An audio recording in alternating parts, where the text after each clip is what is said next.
Bombay high court के जज justice Madhav Jamdar ने इस तरह की बात कह दी है एक केस में, जिसके बाद से लगातार उनकी वाहवाही तो हो ही रही है। साथ ही ये भी डर लग रहा है कि क्या इनके ऊपर कभी आने वाले समय में हम किसी तरह की कोई भी कार्रवाई तो नहीं देख लेंगे, क्योंकि ऐसा ही होता है ना। जस्टिस जामदार ने इस तरह की बात बोल दी कोर्ट में एक केस के दौरान। वो क्या केस था वो भी मैं आपको सुनाऊंगी, जब उन्होंने सीधे कहा कि गवर्नमेंट के जो डिसीजंस होते हैं उसके खिलाफ प्रोटेस्ट क्यों नहीं कर सकता कोई भी सिटीजन। ऐसा लग रहा है जैसे सरकार ने अपना स्लेव बना दिया है लोगों को। और साथ ही उन्होंने ये भी कहा कि जिस तरह से महाराष्ट्र में हम देख रहे हैं हॉर्स ट्रेडिंग हो रही है,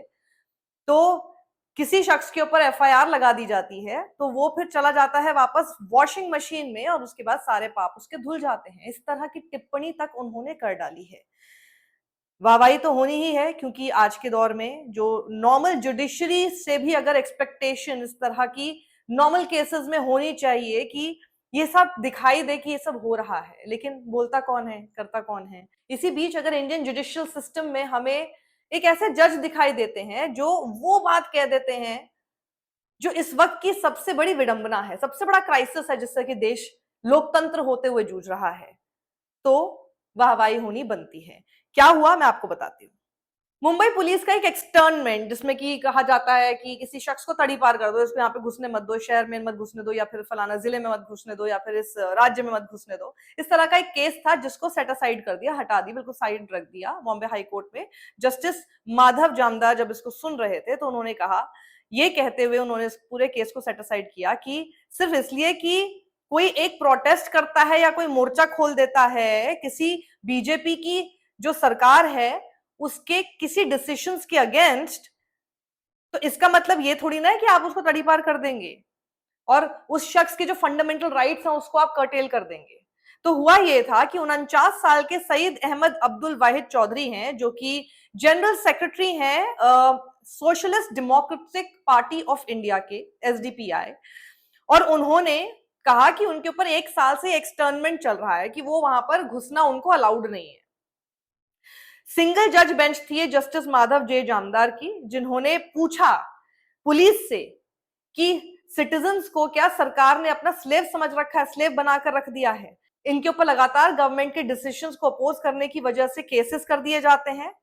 ये अपने प्रोटेस्ट क्यों नहीं कर सकते, बताइए ना जरा। जस्टिस जामदार साथ ही आगे ये भी पूछते हैं, सवाल करते हैं कि एक्सटर्नमेंट ऑर्डर जो कि इशू किया मुंबई पुलिस ने सिर्फ उन एफआईआर के ऊपर रिलाय करते हुए जो कि अर्लियर प्रोटेस्ट किए थे इन पिटिशनर ने, वो क्या थे। स्लोगन्स ऐसे थे, अमित शाह मुर्दाबाद, स्लोगन ऐसे थे मोदी सरकार या बीजेपी की सरकार मुर्दाबाद। ये क्या कोई कह नहीं सकता क्या लोकतंत्र में, क्यों नहीं कह सकता। इन स्लोगन्स की वजह से आप किसी के ऊपर एक्सटर्नमेंट ऑर्डर क्यों लगाएंगे। तो साथ ही उन्होंने इसका भी जिक्र किया कि हाल ही में जो एग्जाम पेपर लीक हुए और जो पेटिशनर का जो कंटेंशन है, उसने कहा कि उन्होंने इंक्वायर किया कि आखिर एक बात बताइए ना कि जो सिटीजन्स हैं वो कोई भी प्रोटेस्ट क्यों नहीं कर सकते, कोई भी स्लोगन्स क्यों नहीं रेज कर सकते, कौन रोकता है उन्हें। और उन्होंने साथ ही ये कहा, ये राइट है सिटीजन्स का कि वो प्रोटेस्ट कर सकें। पिटिशनर जो है उसने स्लोगन्स किस तरह के उठाए थे, जैसे मैंने कहा बीजेपी सरकार मुर्दाबाद, अमित शाह मुर्दाबाद। तो आप बताइए कि सिटीजन्स इस तरह के स्लोगन्स, इस तरह के नारे आखिर क्यों नहीं लगा सकते, और उनके ऐसे नारों की वजह से उनके ऊपर एक्सटर्नमेंट, तड़ीपार जैसा कोई भी आदेश क्यों देना चाहिए। कोर्ट ने पुलिस को भी क्वेश्चन किया, पुलिस से भी कहा कि इस बारे में आप बचा कीजिए इन सब चीजों से। उन्होंने सीधे कहा कि जो आप लोग हैं वो बेसिकली पब्लिक के सर्वेंट है ना, कोई किसी सरकार के सर्वेंट नहीं है आप। पिटिशनर चौधरी ने चैलेंज किया था 3 दिसंबर 2025 को का आया एक्सटर्नमेंट ऑर्डर उनके खिलाफ of the deputy commissioner of police zone 6 Chembur area and he had been externed for a year। एक साल तक उनको मना किया कि यहाँ पे घुस नहीं सकते। चौधरी प्ली ये थी जिसमें ये दावा किया गया कि एक्सटर्नमेंट की जो प्रोसीडिंग्स थी वो शुरू हुई एक शो कॉज नोटिस से, जो कि अक्टूबर 2025 में उनको दिया गया था, इस बेसिस पर कि उनके ऊपर कई सारी एफआईआर हो चुकी हैं, और वो भी 2019 और 2024 में कुछ प्रोटेस्ट से रिलेटेड। उन्होंने ये आरोप लगाया कि जो एक्शन था, जो कार्रवाई थी, उसने उनको सिविक इलेक्शन से दूर रखा, मतलब वो सिविक इलेक्शंस में कुछ नहीं कर पाए, जिसकी वजह से उनका जो लेजिटिमेट डेमोक्रेटिक डिसेंट था वो स्टाइफल किया गया, वो रोका गया। एडवोकेट पायोशी रॉय और इब्राहिम हरबत जो कि चौधरी की तरफ से अपीयर कर रहे थे, उन्होंने साथ ही वो सारी की सारी एफआईआर की कॉपी वहां पे सबमिट की जो कि रजिस्टर की गई थी against him under IPC section 188, जिसमें कि disobedience to order duly promulgated by public servant होता है, जिसमें कि उन्होंने प्रोटेस्ट किए थे, कुछ ऑर्गेनाइज किए थे और पार्टिसिपेट किया था कुछ में, जिसमें कि कुछ प्रोटेस्ट ऐसे थे जो कि सीएए एनआरसी के खिलाफ थे, बाबरी मस्जिद के मुद्दे के खिलाफ थे, sealing of the Gyanvapi mosque के खिलाफ थे।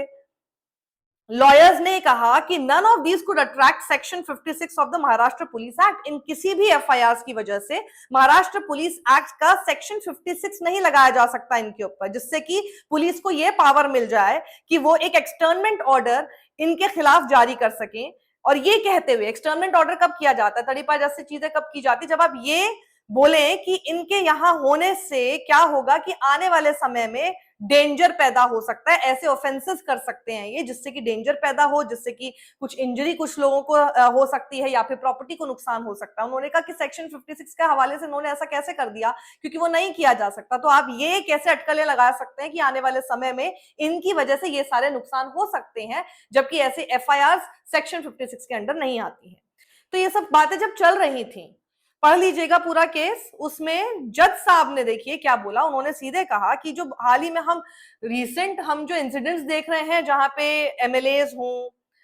जहां पर हम महाराष्ट्र में देखते हैं हॉर्स ट्रेडिंग हमें होती हुई दिखाई दे रही है, जहां पे पार्टी स्विच कर लेते हैं, एक पार्टी से दूसरी पार्टी यानी कि दल बदल लेते हैं, हॉर्स ट्रेडिंग होती है, पूरे के पूरे देश में हमें होते हुए दिखाई दे रही है। जस्टिस नामदार ने एक लाइटर वेन में कहा और रिमार्क किया कि जो पेटिशनर है उनको भी क्या करना चाहिए था ना, वॉशिंग मशीन ज्वाइन कर लेनी चाहिए थी, वॉशिंग मशीन में चले जाना चाहिए था, ये सारी एफआईआर खत्म हो जाती, एक्सटर्नमेंट ऑर्डर चला जाता। मतलब उन्होंने बेसिकली सार्कास्टिकली ये बात कही, जो कि एक बहुत बड़ा, जिसे कहते हैं कि हमारे देश के लिए ही, हमारे किस तरह से सरकार काम कर रही है लोगों के खिलाफ, और हमारे देश में किस तरह से लोकतंत्र की धज्जियां उड़ रही हैं, संविधान का किस तरह से फॉलो नहीं किया जा रहा है, उसकी सबसे बड़ी बानगी है। In his order justice Jamdar ने डिस्क्राइब किया मुंबई पुलिस के एक्शन को एज वीटिएटेड एंड मैलिफाइड, और यह भी साथ में पाया कि मतलब बहुत ही खराब और गलत इंटेंशन से उठाया गया कदम है, उन्होंने कहा। और साथ ही यह भी कहा कि सिटीजन्स के पास अपना ओपिनियन एक्सप्रेस करने का पूरा अधिकार है, और आर्टिकल 19 और आर्टिकल 21 उनको ये पूरा अधिकार, साथ ही टू लिव विद डिग्निटी का अधिकार देता है।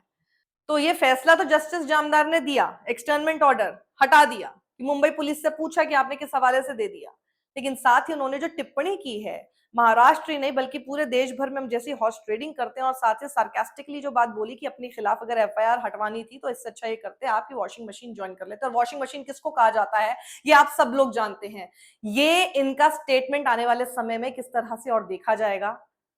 कमेंट बॉक्स में अपनी राय जरूर दीजिएगा। सत्यमेव जयते।